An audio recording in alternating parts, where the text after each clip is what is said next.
How to fix cannot type in the search bar on Windows 11 or the keyboard is not working on your search bar. Hello everyone, and let's get started. If you are getting this issue, here is the solution that you can try. First of all, visit the File Explorer and then go to this PC. After that, you need to tap in Windows or Drive C and then click on the Windows folder.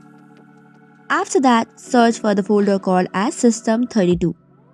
Once opened, click on the search section CTFMON. On that particular application, right click on it and then click on Create Shortcut. This will then create a shortcut for the application on the desktop itself.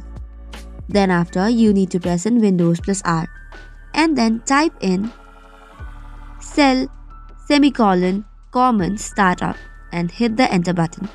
This will then create a common startup folder and open it.